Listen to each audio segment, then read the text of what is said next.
আপনার নাম কি? মুস্তাফিজুর রহমান। আপনি এলাকার বাসিন্দা? জি।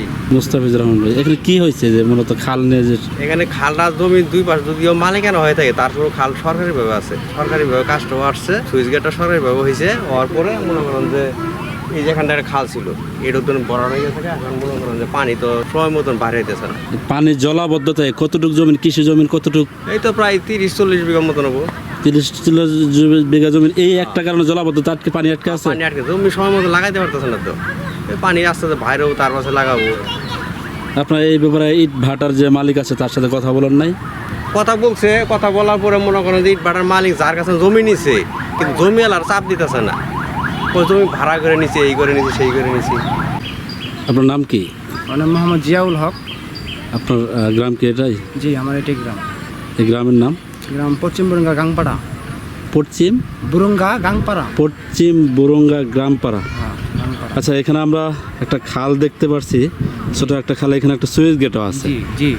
এখানে আপনাদের অভিযোগটা কি আসলে মূলত? ওই যে ইট ভাটার নিয়ে যে অভিযোগটা, এটা কি অভিযোগ? এটা হচ্ছে এই খাল যখন আমরা ছোট থেকে দেখি, স্বাভাবিক অবস্থায় পানি নিষ্কাশন ব্যবস্থা ভালো ছিল, বিলের পানি সহজে চলাচল করতে পারতো। বেশ কিছুদিন ধরে, কয়েক বছর যাবত আস্তে আস্তে ইট ভাটার মালিক মাটি ভরাট করতে করতে, ইট ভাটার মালিকের নাম কি? মোহাম্মদ বাদশা মিয়া। মোহাম্মদ বাদশা আস্তে আস্তে ধীরে ধীরে ধীরে ধীরে এই মাটি ভরাট করে ইট পাথর খোয়া ফেলে এই খালকার সম্পূর্ণ অবরুদ্ধ করে রাখছে। পানি সহজে ঢুকতে পারে না, ঢুকলে ফেরোতে পারতেছে। এমন অবস্থায় অনেক কৃষক তার জমিতে যথাসময়ে ধান বা যে কোনো ফসল রোপণ করতে পারতেছে না, এই যে অবস্থা।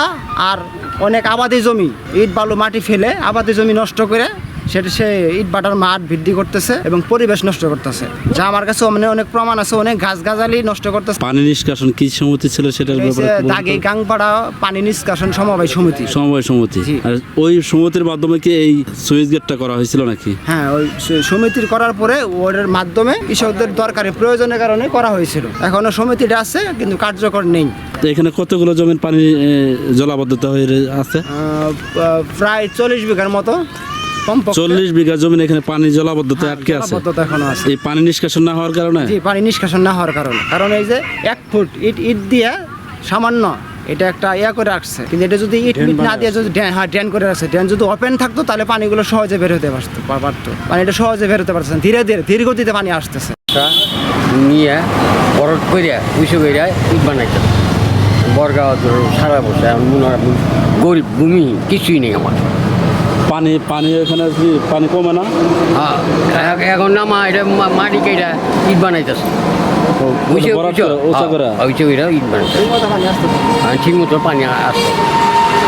একটু এখন ষোলো নাই করছে, বাসায় নিজে ছোট ড্রেনের মতো এটা করছে। হ্যাঁ, আপনাদের আলবাই থুই দিছি, লাগাবার পাইতেছি না কেন?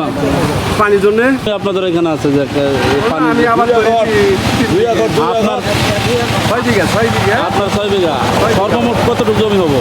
সর্বোচ্চ 50 বিঘা, 50 বিঘা বেশি হবো।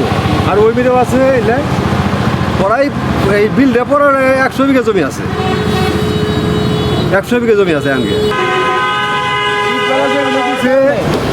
ওই মাটিগুলি তো ইট ভাটা নিয়ে আইছে, নিয়ে জমিগুলো গাড়া করছে, খালও বন্ধ করেছে। হ্যাঁ, খালে আগে হেওয়া ছিল, এই খাতগুলো হেওয়া ছিল, এখন ওই পট বানাইছে, মানে মাটি দিয়ে উঁচা করছে। আগে হেওয়া ছিল, পট বানায় ইট তৈরি করতেছে। এই খালে মুখটা আগে বহুত হেওয়া ছিল, পানি বৃষ্টি অনুভঙ্গা আগে বসছে, না না বন্ধ করে সরকারি খাল কয়ে হবো। এটা খাল গাছের না কোনটা?